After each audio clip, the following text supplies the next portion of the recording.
एक महिला जिसकी उम्र लगभग 30 साल के आसपास थी और वो अभी अविवाहित थी, पेशे से डॉक्टर थी और उसका एक निजी क्लिनिक होता है और वो उस क्लिनिक में लोगों का इलाज किया करती थी। उसके वहां पर बूढ़े, बुजुर्ग, बच्चे जो भी जैसा भी होता है और जिसको भी जो बीमारी होती है वो अपना ट्रीटमेंट कराने के लिए उस महिला के पास जाया करते थे। एक दिन की बात होती है कि वहाँ एक लड़का आता है जो कि काफी स्मार्ट हैंडसम था और वो एक महंगी कार से लड़का आया था और उसके वहां पर वो अपना ट्रीटमेंट कराने के लिए पहुंचा गया था, चला गया था दोस्तों। अब दोस्तों जो वो महिला डॉक्टर थी वो उसका ट्रीटमेंट करती है। ट्रीटमेंट करने के बाद उससे कहती है कि अगर फिर भी कोई दिक्कत परेशानी हो तो मेरा नंबर ले लीजिए और मुझे फोन कर दीजिएगा। और अगर ठीक हो जाते हो तो अच्छी बात है, वरना फिर दोबारा आकर के दिखा लेना। तो लड़का कहता है कि ठीक है। अब उस लेडी डॉक्टर का वो नंबर ले लेता है और फिर उसके बाद दोस्तों वो अपने घर चला जाता है।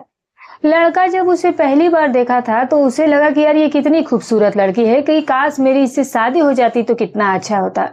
अब दोस्तों जो वो लड़का होता है वो उस लेडी डॉक्टर को फोन करता है अगले दिन और कहता है कि मैं फिर से आपके पास एक बार चेकअप करवाना चाहता हूँ। तो वो कहते हैं कि ठीक है, कोई बात नहीं, आ जाइए। अब दोस्तों दूसरी दिन वहां पर जाकर उसे चेकअप करवाता है और इसके बाद उन दोनों के बीच में थोड़ी बहुत बातें होती है। अब कहीं ना कहीं जो ये बातों का सिलसिला था वो एक नई शुरुआत थी आगे बढ़ने की। अब उसके बाद ये लड़का फिर अपने घर चला जाता है और फिर अगले दिन से व्हाट्सएप पर इस डॉक्टर को वो गुड मॉर्निंग की मैसेज करने लगता है और फिर ऐसे इन दोनों के बीच में बातचीत का सिलसिला शुरू हो जाता है। बातों का सिलसिला जब शुरू होता है तो उधर से डॉक्टर का भी जवाब आने लगता है, इधर से जो कुछ भी बोले तो उधर से रिप्लाई आ जाता था। दोनों के बीच बातों का सिलसिला बढ़ते बढ़ते कुछ इस हद तक बढ़ जाता है जिसकी आप कल्पना ही नहीं कर सकते हैं। दोस्तों ये लड़का उस लड़की से कहता है कि चलो थोड़ा सा वक्त निकालते हो तो कहीं घूमने चलता हूँ। तो क्योंकि वो भी पैसे वाला था, अब वो लड़की जो डॉक्टर होती है वो उसके साथ घूमने का फैसला तो कर लेती है, लेकिन वो लोग ऐसी जगह पर जाते हैं और इस लड़की के साथ जो कुछ होता है वो सुन करके तो आपके रोंगटे खड़े हो जाएंगे। आइए दोस्तों आपको बताती हूँ पूरी कहानी, लेकिन उससे पहले बस आपसे एक ही रिक्वेस्ट है कि वीडियो को एक लाइक कर दीजिएगा, चैनल पर नए तो सब्सक्राइब कर लीजिएगा और हाँ दोस्तों एक प्यारा सा कमेंट जरूर कीजिएगा। तो दोस्तों वीडियो को बिना स्किप किए अंत तक जरूर देखिएगा, यकीन मानिए वीडियो आपको बहुत बड़ी सीख देकर जाएगी। नमस्कार दोस्तों, स्वागत है आपका हमारे YouTube चैनल में। आज की जो सच्ची घटना मैं आपके लिए लेकर के आई हूँ, जो घटना है वो राजस्थान के भीलवाड़ा की है। दोस्तों वहीं पर रहने वाली एक लड़की होती है जिसकी उम्र 27-28 साल के आसपास रही होगी, जिसका नाम किरण था और पेशे से डॉक्टर थी। उसने अपना एक निजी क्लिनिक खोल रखा था जिससे उसका गुजर बसर हो रहा था। दोस्तों जो उसके ट्रीटमेंट के चर्चे थे वो बहुत दूर दूर तक थे। उसके यहाँ बूढ़े, बुजुर्ग, बच्चे जो भी उम्र के युवक हो, चाहे युवा ही क्यों ना, हर उम्र के लोग उसके पास इलाज कराने आते थे। और दोस्तों इलाज भी वो इतने अच्छे तरीके से करती थी कि एक ही बार में इंसान जो है वो स्वस्थ हो जाता था, चाहे कितना ही सीरियस इंसान क्यों ना हो, वो कुछ ही महीनों में दवा खाने के बाद ठीक हो जाया करता था। अब जो क्लिनिक था वो बहुत ही अच्छे तरीके से चल रहा था। एक दिन की बात होती है कि लगभग 2:30-3 बजे के आसपास का समय रहता दोपहर का। अब एक गाड़ी आती है क्लिनिक के सामने, उसमें से 2 लड़के उतरते हैं। एक लड़का जो कि आगे सीट पर बैठा हुआ था और एक लड़का गाड़ी चला रहा होता है। उसके बाद क्या होता है दोस्तों कि वो दोनों क्लिनिक के अंदर जाते हैं और जो ये महिला किरण होती है वो उन्हें जाकर बताते हैं कि बहुत तेज हमें बुखार हो गया है और बुखार पिछले 3 दिनों से है। मैं बहुत सारे डॉक्टरों से दवा ले चुका हूँ लेकिन मुझे अब तक आराम नहीं मिला, तो मैंने सोचा कि क्यों ना आपको दिखा दूं, क्योंकि मैंने आपके बारे में बहुत सुन रखा था और इसीलिए मैंने आपके पास आना उचित समझा। किरण कहती है कि ठीक है, ये तो बहुत अच्छी बात है। किरण उसे अपने केबिन में ले जाती है, उसका चेकअप वगैरह करती है, ब्लड टेस्ट वगैरह के लिए भेजती है, कहीं ऐसा ना हो कि कोई और बीमारी हो, टाइफाइड वगैरह की कहीं शिकायत हो। यानी कि वो डॉक्टर होने के नाते वो जितनी हो सकती थी वो सारे तरीके से ट्रीटमेंट करती है। अब इस ट्रीटमेंट में थोड़ा वक्त लगा था क्योंकि इसमें जांच की रिपोर्ट आनी थी।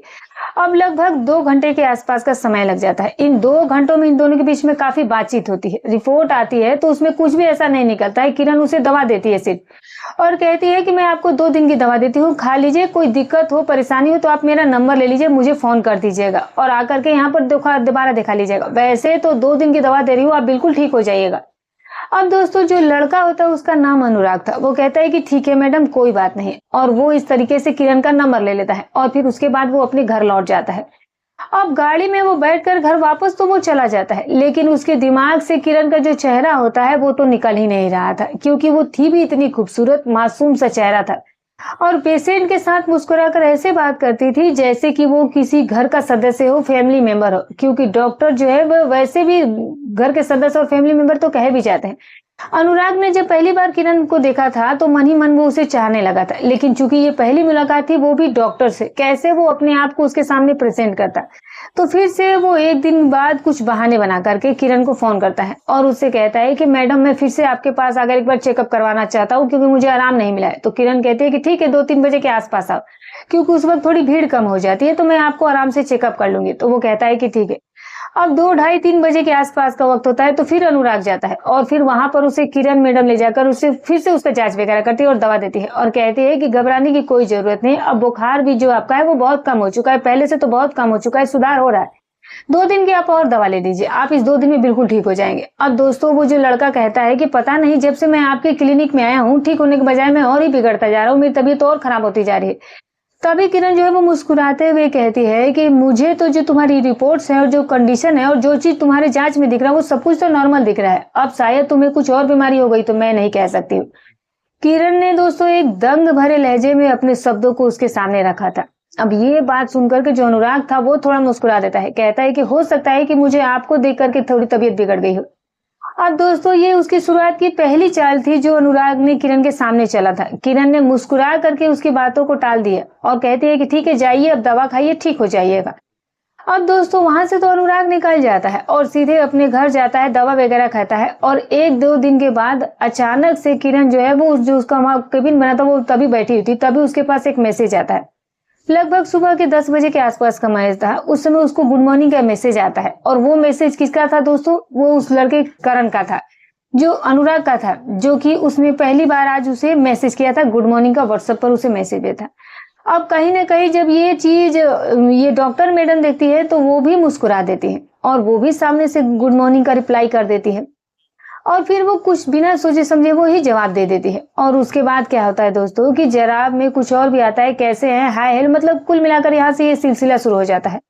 किरण भी शायद उसका जवाब देने में रुचि थी और फिर यही जवाब देते देते दोस्तों जो ये बातों का सिलसिला था वो आगे बढ़ने लगा था। अब दोनों ही एक दूसरे से दोस्ती कर चुके थे और दोस्ती इनकी कब प्यार में बदल जाती है कुछ पता ही नहीं चलती है।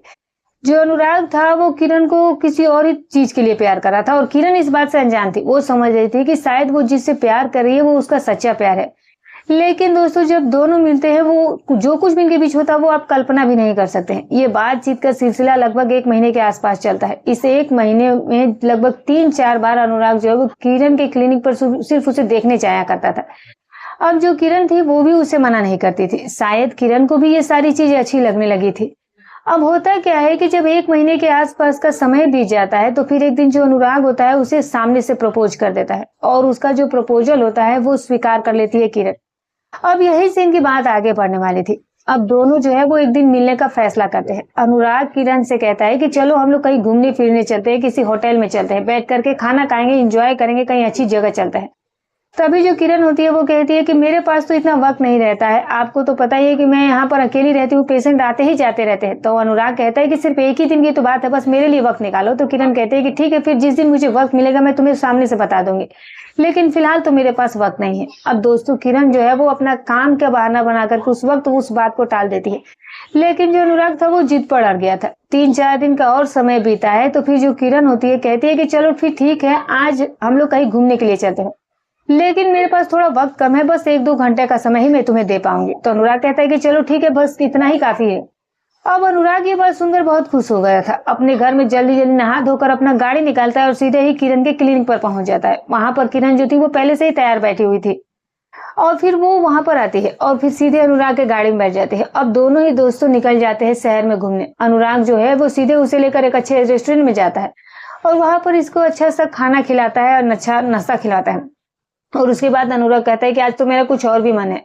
तो किरण कहते हैं कि नहीं, ये सारी चीज गलत है, हम एक अच्छे दोस्त से बेशक हम एक दूसरे से प्यार करते हैं, लेकिन ये सारी चीजें शादी से पहले सही नहीं है। जब दोनों हम पति पत्नी बन जाएंगे तब बात को आगे बढ़ाएंगे, उससे पहले तो तुम मेरे से ये सब चीजों की उम्मीद ही मत करना, क्योंकि आजकल का जो टाइम है वो बहुत खराब चल रहा है। लोग सिर्फ अपनी जरूरत पूरा करते हैं और उसके बाद बीच राह में चाहे लड़की हो या लड़का हो उसे छोड़ करके हट जाते हैं। और मैं ये नहीं चाहती हूँ ये हादसा तुम्हारे या मेरे साथ हो। मैं तुम्हारे साथ हूँ, तुम्हारा साथ मैं हमेशा दूंगी, लेकिन ऐसे साथ नहीं दूंगी। अब ये जो कुछ है वो गलत है। अब ये बात थोड़ी अनुराग को बुरी लग गई। अनुराग को अंदर ही अंदर ये बात सुनकर गुस्सा आ रहा था, क्योंकि अनुराग का मकसद ही कुछ और था उसके साथ करने का। लेकिन किरण जो थी वो उसके साथ होटल के कमरे में जाने से साफ मना कर देती है वो कहती है कि चलो वैसे भी मेरे पास वक्त कम है तो चलो मुझे क्लिनिक पर छोड़ दो, मेरे पेशेंट आ रहे होंगे, मुझे दिक्कत हो रही होगी। अनुराग जो है वो गुस्से में उसे गाड़ी पर बैठाता है और सीधे उसे ला करके क्लिनिक पर छोड़ देता है। अनुराग जो है वो उसे छोड़ करके तुरंत वापस चला जाता है, बातचीत तक नहीं करता है। लगभग 2 दिन तक ना कोई मैसेज ना कोई रिप्लाई। अब कहीं ना कहीं जो किरण होती है वो तो अनुराग से प्यार करने लगी थी। उसे लगने लगा कि हो सकता है कि ये मुझसे नाराज हो गया हो। किरण उसे मैसेज करके मनाने का प्रयास करती है क्योंकि किरण की जिंदगी की सबसे बड़ी गलती यही साबित होने वाली थी। उधर से अनुराग बार बार किरण से यही कह रहा था कि तुम मुझे खुश नहीं देखना चाहती हो, तुम मेरे साथ खुश हो ही नहीं, तुम मुझसे प्यार करती ही नहीं हो। तो किरण कहती है कि ऐसी कोई बात नहीं है, मैं तो चाहती हूँ कि तुम हमेशा खुश रहो और तुम्हारे साथ मैं भी खुश रहूं, लेकिन जो तुम्हारी चाहत है वो पूरी करना अभी सही टाइम नहीं है। शादी हो जाए तो ये बात करना अच्छा रहेगा और तब तुम जैसा चाहोगे वैसे मैं तुम्हारे साथ रहने को तैयार हूँ, लेकिन फिलहाल तो मैं ये चीजें बिल्कुल सही नहीं मानती हूँ। अगर लोगों को कुछ पता चल जाता है तो मैं एक सामाजिक संस्था से जुड़ी हूँ, लोगों की सेवा भाव से मैं जुड़ी हूँ। सोचो कि लोग मेरे बारे में क्या सोचेंगे। जब लोग मेरे पास आएंगे तो उन्हें जब ये बात पता चलेगी और ये बात अगर चर्चा में आ जाएगी तो लोग मुझे गिरी हुई नजरों से देख लेंगे और मेरे पास आना भी बंद कर देंगे। तुम्हें तो पता ही है कि मेरा क्लिनिक ही मेरे लिए सब कुछ है। लेकिन दोस्तों जो अनुराग था उसकी खूबसूरती पर वो पूरी तरीके से मर मिटा था। उसका बस एक ही सपना था कि बस एक रात वो किसी तरीके से उसके साथ बिता ले, उसकी जो हसरत उसको साथ पूरी हो जाए। अब किरण को बस वो उसी जाल में फंसाने का प्रयास करने में लगा हुआ था, लेकिन जब किरण उसके सारे प्रयासों पर, सारे मंसूबों पर पानी फेरती हुई नजर आ रही थी तो अनुराग जो है वो पूरी तरीके से गुस्सा हो जाता है और फिर उससे बात करना बिल्कुल ही बंद कर देता है। 3-4 दिनों तक लगातार वो किरण से बात नहीं करता है। किरण का मैसेज आता तभी भी वो रिप्लाई नहीं करता। अब कहीं ना कहीं जो किरण थी दोस्तों वो पूरी तरीके से इस वजह से डिस्टर्ब हो चुकी थी। उसे लगने लगा कि जिससे मैं प्यार करती हूँ और यही मुझे अब इग्नोर करने लगा। अब किरण भी कहीं ना कहीं उससे बेइंतहा मोहब्बत करने लगी थी। एक दिन किरण कहती है कि चलो ठीक है, मैं तुमसे मिलना चाहती हूँ। अब ये बात सुनकर के अनुराग बहुत खुश हो गया था। किरण अब और अनुराग जो है वो दोनों मिलने का प्रोग्राम बनाते हैं, लेकिन किरण कहती है कि ना मैं कहीं होटल में, ना ही कहीं मैं लोकल शहर में चलूंगी, बाहर कहीं चलना है तो चलो। तो वो कहता है कि ठीक है, तुम जहां कहोगे मैं तुम्हारे साथ वहां चलने के लिए तैयार हूँ। अब दोस्तों उसके बाद क्या होता है कि जो ये किरण होती है वो पता नहीं आज ये कैसे अपने प्यार में पड़ करके उसने ऐसा फैसला थी और उसने यही फैसला जानबूझ कर ही ये कहा था कि वो अपने शहर या अपने लोकल में नहीं जाएगी। हो सकता है कि उसे कोई देख ले, कुछ ऐसा वैसा उसके बारे में बात फैल जाए। और फिर उसके बाद क्या होता है कि जो ये अनुराग होता है ये उत्तराखंड जाने का प्रोग्राम बनाता है, नैनीताल घूमने का। तो किरण कहती है कि नैनीताल जाने का मतलब है कि 1 सप्ताह का टाइम और क्लिनिक 1 सप्ताह बंद रहेगी, तो इस 1 हफ्ते में मेरा बहुत बड़ा नुकसान हो जाएगा और कितने लोग भी बीमार रह जाएंगे। तो अनुराग कहता है कि एक ही हफ्ते की तो बात है, कहाँ हम लोग रोज रोज घूमने जाएंगे। किरण भी उसकी बातों में आ जाती है क्योंकि अनुराग उससे बहुत नाराज चल रहा था। अब किरण जो है वो उसे और नाराज नहीं करना चाहती थी। अब वो भी उसकी बातों में आ जाती है और फिर ये दोनों जो है वो नैनीताल का टूर बना लेते हैं। अब होता क्या है दोस्तों कि अनुराग किरण से कहता है कि तुम अपना कपड़ा वगैरह सब कुछ पैक करके रखे रहना और मैं अपनी कार लेकर आऊंगा, तो मैं कार से ही चलूंगे, तो हम लोग चलेंगे। तो वो कहती है कि चलो ठीक है। अब दोस्तों ये दोनों लोग जो है वो आते हैं और कार में बैठते हैं, लेकिन जब कार में किरण बैठती है तो 2 लोग और को देखती है। तो अनुराग से पूछती है कि ये 2 लोग कौन है। तब अनुराग बताता है कि ये लोग मेरे दोस्त है, इतना लंबा टूर है, अकेले होने से बेहतर है कि 2 लोग और साथ में रहे। खुदा ना खास्ता अगर हमें रास्ते में कोई दिक्कत परेशानी हो जाएगी तो मदद के लिए तो कोई ना कोई चाहिए ना। अब उसे जो अनुराग था उसके मंसूबे पर किरण को कोई शक था ही नहीं। वो कहते हैं कि चलो ठीक ही, अच्छी बात है। तो वो कहता है कि तुम घबराओ मत, हम लोग अलग अलग रहेंगे, इनका अलग रूम रहेगा और हमारा अलग रूम रहेगा।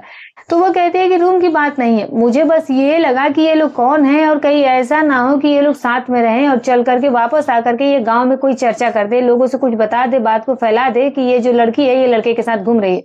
मुझे बस इसी बात का डर है, बाकी मुझे किसी बात का डर नहीं है। तो वो कहता है कि तुम इन सब बातों से बिल्कुल ही निश्चित रहो, ये लोग कभी ऐसा कुछ नहीं करेंगे। अब दोस्तों ये चारों ही लोग नैनीताल पहुंचते हैं, वहां पर एक होटल लेते हैं और फिर वहां पर ये चारों लोगों के बीच में 2 कमरा होता है। एक कमरे में किरण और अनुराग जाते हैं और बाकी दूसरे कमरे में वो 2 लोग जाते हैं। अब दोनों लोग पहले तो घूमते हैं, वहां पर जो नीम करोली धाम होता है वहां पर भी जाते हैं, बहुत सारी जगहों पर वो लोग जाते हैं। वहां का मॉल, मतलब हर चीज घूमते, जितनी खूबसूरती थी, जितनी मेन जगह थी, वो सारा चीज घूमते हैं और शाम का वक्त हो जाता है। अब उसके बाद दोस्तों जो ये अनुराग होता है वो किरण से कहता है कि कुछ वाइन वगैरह चलेगी। तो किरण कहती है कि नहीं बाबा, मैं ये सब इस्तेमाल नहीं करती, ये सारी बुरी आदतें मेरे अंदर नहीं है।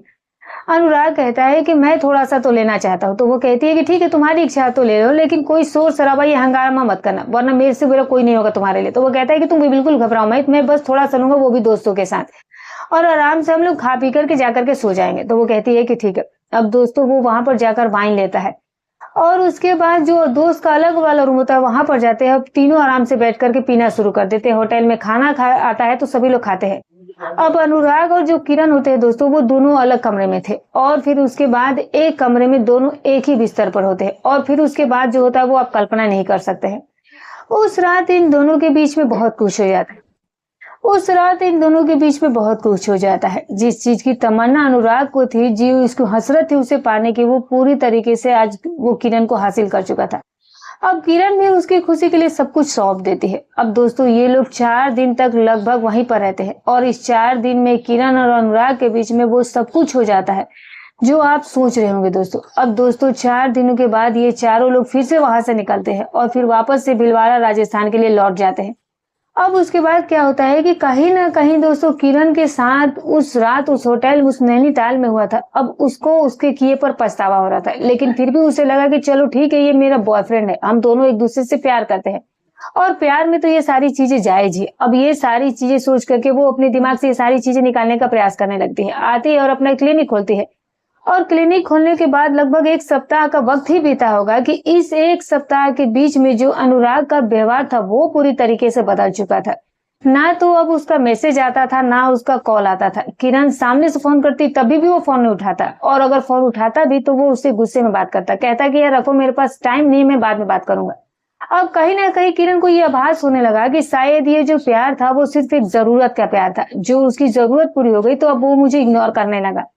किरण जो थी वो पूरी तरीके से टूट गई थी। ना तो अब उसका इलाज में मन लगता था और ना ही क्लिनिक पर मन लगता था। अब वो सिर्फ और सिर्फ अनुराग के लिए परेशान रहती थी। अब उससे रहा नहीं जाता है तो फिर वो पूछते पूछते अनुराग के घर पहुंचती है और फिर जाकर जब उसके घर पर पहुंचती है तो देखती है कि अनुराग जो है वो अपने घर पर गाड़ी वगैरह को जो है वो कुछ करवा रहा था, कुछ काम कर रहा था और वहीं पर वो अनुराग भी कुर्सी लगाकर बैठा हुआ था। जब किरण को अनुराग अपने घर पर देखता है तो वो पूरी तरीके से कांप जाता है। उसे लगा कि ये यहाँ पर कैसे पहुंच गई, कहीं ऐसा ना हो कि मेरे साथ कोई चाल चली हो, कहीं ये मेरा भांडा ना फोड़ दे। फिर वो डर के मारे भागते हुए किरण के पास पहुंचता है, कहता है कि तुम यहाँ पर कैसे और क्या करने आई हो। तो किरण कहती है कि 1 सप्ताह हो गया जब से तुम वहां से वापस आए हो, ना तो तुम मुझसे बात कर रहे हो, जब मैं फोन करती हूँ तो तुम मुझे डांट देते हो, एक बार भी मुझसे बात करने की कोशिश नहीं की। ये तुम्हें महसूस नहीं हुआ कि मेरे ऊपर क्या गुजर रही होगी? कहीं ऐसा तो नहीं कि सिर्फ और सिर्फ तू अपनी जरूरत के लिए मुझसे रिश्ता बनाए थे? अब वो दुनिया भर की बातें बनाने लगता है, कहते हैं कि नहीं ऐसी कोई बात नहीं है, थोड़ा सा मैं बिजनेस के सिलसिले में डिस्टर्ब था और इसी वजह से बात नहीं कर पा रहा था। बाकी तुम परेशान मत हो, मैं तुम्हारे से बिल्कुल भी बात करूंगा, मैं तुम्हारे साथ वक्त बिताऊंगा। तुम्हें ऐसा बिल्कुल नहीं सोचना चाहिए था। कल कुल मिलाकर के दोस्तों जो ये जो लड़का था अनुराग, वो अब किरण को बेवकूफ बना रहा था। दरअसल उसकी जो चाहत थी वो सिर्फ वही थी जो उसने कर लिया था। अब वो उसे झूठ बता रहा था कि रही बात करने की तो आज के बाद हम लोग दोनों खूब बारीक बात करेंगे। अब दोस्तों वो किसी भी तरीके से समझा बुझा कर उस दिन तो उसे वापस भेज देता है, लेकिन जो किरण थी वो उसके फोन का इंतजार करती थी, फिर भी उसका फोन नहीं आता और किरण जब फोन करती तो वो फोन उठाता नहीं। अब ऐसा करते करते 4-5 दिन का और समय बीत जाता है। अब किरण जो है वो उससे बात करने की कोशिश कर रही थी, लेकिन अनुराग उससे बात ही नहीं कर रहा था। किरण अब पूरी तरीके से डिस्टर्ब हो गई थी, उसका किसी काम में मन ही नहीं लग रहा था। और फिर वो एक दिन सुबह ही पहुंच जाती है अनुराग के घर। तो घर पर तो पता चलता है कि अनुराग जो है वो कहीं बाहर गया हुआ है, सिर्फ उसकी माँ वहां पर मिलती है। अब उसकी माँ उससे पूछ लेती है कि बेटी आप कौन हो और अनुराग के लिए क्यों पूछ रही हो? उसे लगा कि शायद इसकी माँ को सारी बात बताऊंगी तो मामला बिगड़ जाएगा, वो तो वैसे भी गुस्सा है, वो बात नहीं कर रहा हूँ, कहीं ऐसा ना हो कि माँ को बता दो तो और गुस्सा हो जाए। तो फिर वो उसकी माँ से कहती है कि बस हम अच्छे दोस्त है, मुझे उससे कुछ काम है, मैं डॉक्टर हूँ, मेरा क्लिनिक है। जब सब कुछ वो अपने बारे में बताती है तो उसकी माँ कहती है कि हाँ, अनुराग ने तुम्हारे बारे में बताया था, तुम बहुत अच्छी महिला डॉक्टर हो, ट्रीटमेंट तुम बहुत अच्छा करती है। बेटी ये तो बहुत अच्छी बात है कि तुम समाज की सेवा कर रही हो। दुनिया भर की उससे फालतू की बातें कर रही थी, लेकिन जो बात किरण करने गई थी वो तो होती नहीं है, क्योंकि किरण उसे घर पर अनुराग मिलता ही नहीं है घर पर। अनुराग को वो घर पर फोन लगाती है लेकिन वो उठाता ही नहीं। तो किरण जो है वो अनुराग से माँ से कहती है कि मम्मी आप एक बार फोन करिए, हो सकता है कि वो आपका फोन उठा ले। अब दोस्तों अनुराग की माँ अनुराग को फोन करती है तो वो फोन उठा लेता है। अब वो माँ कहती है कि बेटा वो जो डॉक्टर है वो आपसे मिलने के लिए घर पर आई है। इतना सुनते ही दोस्तों जो अनुराग होता है वो पूरी तरीके से बावला हो जाता है। वो भागते हुए सीधा घर आता है, कहीं ऐसा ना हो कि मेरी मम्मी से वो सीधा कुछ बोल दे। अब जैसे ही अनुराग घर पर पहुंचता है तो पूरी तरीके से किरण के ऊपर गुस्सा हो जाता है और जोर जोर से चिल्लाने लगता है कि तुम्हारी हिम्मत कैसे होगी मेरे घर आने की, तुम्हारी औकात क्या है, ये है वो है। अब किरण जो है वो अपने आप को ठगा हुआ महसूस कर रही थी कि मेरे साथ तो धोखा हो गया। अब किरण को काफी ज्यादा बुरा लगा था, वो पूरी तरीके से शर्मिंदा हो गई थी। अब दोस्तों उसका जो अनुराग था, अनुराग की आवाज सुनकर के गांव के और जो लोग थे वो भी वहां पर इकट्ठा हो जाते हैं, सभी लोग तमाशा देखने लगते हैं। तभी किरण चिल्लाते हुए कहती है कि जो तुमने मेरे साथ किया वो गलत किया है और जो इसका परिणाम होगा वो बहुत बुरा होगा। मैंने तुमसे प्यार किया था और जो मैंने तुम्हारे साथ किया वो सब कुछ तुम्हारी खुशी के लिए गया था, लेकिन तुम तो बस मेरा इस्तेमाल करने के लिए मेरे पीछे पड़े हुए थे। और जो इसका सबक है वो तो तुम्हें मैं बहुत अच्छे से सिखाऊंगी, जो पूरी जिंदगी तुम्हें याद रहेगा। अब ये बात बुरी तरीके से अनुराग को पूरी लग जाती है। अब दोस्तों दो चार बातें और भी उसे सुनाता है और उसके गाल पर थप्पड़ तक जड़ देता है। अब किरण वहां लज्जित हो जाती है और फिर वापस अपने कदम जो है वो अपने पीछे कर लेती है और वापस अपने क्लिनिक में आ जाती है। अब उसके समझ में कुछ आ नहीं जाता है, वो सीधे ही पहुंच जाती है पुलिस स्टेशन में और फिर थाने में पहुंच करके वो एफआईआर दर्ज कराने के प्रयास करती है। अब जैसे ही पुलिस अनुराग का नाम सुनती है, उसके पिता का नाम सुनती है, पुलिस जो है वो एफआईआर लिखने से मना करने लगती है, क्योंकि वो लोग बहुत ही पहुंचे हुए आदमी थे, बहुत ही ज्यादा अमीर आदमी थे। पुलिस जो है वो उनके खिलाफ ऐसे एफआईआर दर्ज कर नहीं रही थी। अब दोस्तों होता क्या है कि जो लड़की किरण थी उसके पास कोई रास्ता नहीं बचा था कि वो करे तो क्या करे। पूरी तरीके से वो टूट चुकी थी, किसका सहारे। उसके यही नहीं समझ में आ रहा था कि बस वो सोच रही थी कि क्या तो खुद अपने आप को कुछ कर लूं या फिर उसे कुछ ऐसा फंसा दूं कि पूरी जिंदगी ये जेल में ही सड़ता रहे। और फिर वो ये सोचती है कि इसने मेरे साथ गलत किया और उसको मैं जीते जीत भुगत रही हूँ। मैं ऐसा कुछ करूंगी कि ये सजा काटेगा और मैं इसकी अपनी आंखों से सजा काटते हुए देखूंगी। मैं अपने साथ कुछ भी गलत नहीं करूंगी। अब दोस्तों धीरे धीरे करके जो ये मामला है वो तूल पकड़ने लगता है। किरण जो है वो सीधे एसपी ऑफिस जाती है, डीएम के ऑफिस जाती है और न्याय की मांग करती है, न्याय की डिमांड मतलब की गुहार लगाती है। अब दोस्तों जब एक डॉक्टर इस तरीके से परेशान हो तो उसका साथ देने के लिए जो और डॉक्टर थे वो भी आ जाते हैं। अब ये मामला जो था वो धीरे धीरे हाईलाइट हो चुका था, उसके समर्थन में बहुत सारे डॉक्टर उतर चुके थे। अब पुलिस के ऊपर दबाव बन चुका था। अब जो पुलिस है वो एफआईआर दर्ज करती है और फिर मजबूरन अनुराग को गिरफ्तार किया जाता है और फिर उसे गिरफ्तार करके थाने लाया जाता है। थाने में उससे पूछताछ की जाती है तो अनुराग इधर उधर के बहाने बनाने लगता है और फिर वो ये बताता है कि इसकी नजर जो है वो मेरी प्रॉपर्टी पर पड़ गई है। ये चाहती है कि इसके साथ मैं शादी कर लूं तो मेरे घर की ये बहू बन जाए, मेरी पत्नी बन जाएगी और फिर जो प्रॉपर्टी है ये वो हड़पना चाहती है। लेकिन उसके पीछे जो वो बातें थी वो तो कुछ और ही थी। अब जो ये किरण होती है वो कहती है कि ऐसी कोई बात नहीं है, आप चाहे तो जिस होटल में हम रुके तो वहां का जाकर रिकॉर्ड देख लीजिए, आप चाहिए तो नैनीताल का सीसीटीवी फुटेज निकाल लीजिए, वो डेट तक बताती है, पूरी डिटेल आपको मिल जाएगी कि ये मुझे लेकर के नैनीताल गया था। लगभग 5-6 दिन तक ये हम लोग वहां पर होटल में रहे और इसने मेरे साथ सब कुछ किया है। ये मेरे साथ प्यार का वादा करके मेरे साथ शारीरिक संबंध बनाया।